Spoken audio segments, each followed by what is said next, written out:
অনুপ্রবেশকারীরা গুজব ছড়িয়ে অনাকাঙ্ক্ষিত পরিবেশ তৈরি করায় সাভারে পুলিশের গুলিতে এক পোশাক শ্রমিকের মৃত্যু হয়েছে বলে জানালেন শ্রম উপদেষ্টা আসিফ মাহমুদ। এই ঘটনায় জড়িতদের খোঁজা হচ্ছে। কোনো মালিক বকেয়া বেতন না দিলে আইন অনুযায়ী ব্যবস্থা নেওয়া হবে বলেও জানান তিনি। দুপুরে সচিবালয়ে আইন শৃঙ্খলা সংক্রান্ত কমিটির সভা শেষে তিনি একথা বলেন। এদিকে পুলিশের যেসব সদস্য এখনো কাজে যোগ দেয়নি তাদের আইনের আওতায় আনা হবে বলে জানান স্বরাষ্ট্র উপদেষ্টা। শারমিনীরা রিপোর্ট। মঙ্গলবার স্বরাষ্ট্র মন্ত্রণালয়ে অনুষ্ঠিত হয় আইন শৃঙ্খলা সংক্রান্ত উপদেষ্টা কমিটির সভা। পরে সংবাদ সম্মেলনে স্বরাষ্ট্র উপদেষ্টা জানান, এবার দুর্গাপূজা নির্বিঘ্নে হবে।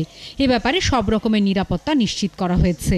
আইন শৃঙ্খলা ও পার্বত্য চট্টগ্রামের পরিস্থিতি আরও স্বাভাবিক করতে কাজ চলছে বলেও জানান তিনি। মাদক নিয়ন্ত্রণে গডফাদারদের গ্রেফতারে সরকার আরও কঠোর হবে বলে জানান স্বরাষ্ট্র উপদেষ্টা। কাজটা তো আমি করতেছি না, একটা আলাদা কমিটি করে দেওয়া হয়েছে। ওই কমিটি কাজটা শুরু করবে। ওই কমিটি রিফর্মের তারা একটা আমাদের কাছে রিপোর্ট দিবে। ওই রিপোর্টের উপরে বেস করে রিফর্মটা হবে। যারা যোগদান করে নাই তাদের আইনের আওতায় আনতে হবে। তারা আমাদের কাছে এখন মানে কি বলে, আর তারা আমরা পুলিশ বলবো না, তারা আমাদের কাছে এখন ক্রিমিনাল হিসাবে গণ্য হবে। সোমবার সাভারে পুলিশের সাথে সংঘর্ষে তৈরি পোশাক কারখানায় একজন কর্মীর মৃত্যুর ঘটনা নিয়ে প্রশ্ন ছিল শ্রম উপদেষ্টার কাছে। এই গুজব ছড়িয়ে এই যে মুখোমুখি দাঁড় করিয়ে দেওয়া হলো, এই যে একটা উত্তেজনাকর পরিস্থিতি তৈরি করা হলো, আমাদের সূত্রপাতটার দিকে খেয়াল করতে হবে।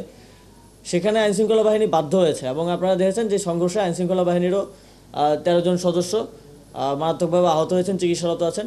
মালিক ও শ্রমিকরা 18 দফা মেনে নেওয়ার পরেও অনেক মালিক সেটি মানছে না। এ কারণে রফতানিতে প্রভাব পড়তে পারে প্রশ্নের জবাবে জানান উপদেষ্টা। স্বাক্ষর করার পরেও মালিক পক্ষ থেকে যারা সেই দায়িত্বটা পালন করছে না, সেই দাবিগুলো বাস্তবায়ন করছে না, তাদের বিরুদ্ধে আমরা তখনই বলেছিলাম তাদের বিরুদ্ধে আইনানুগ ব্যবস্থা নেওয়া হবে। এবং শ্রমিক পক্ষের থেকেও যারা স্বাক্ষর করে গিয়েছিলেন তারা যদি কোথাও তাদের দায়িত্বের ব্যত্যয় ঘটে, সেক্ষেত্রেও আমরা তাদের সাথে কথা বলবো, এই জবাবদিহিতাটা আমরা নিশ্চিত করব।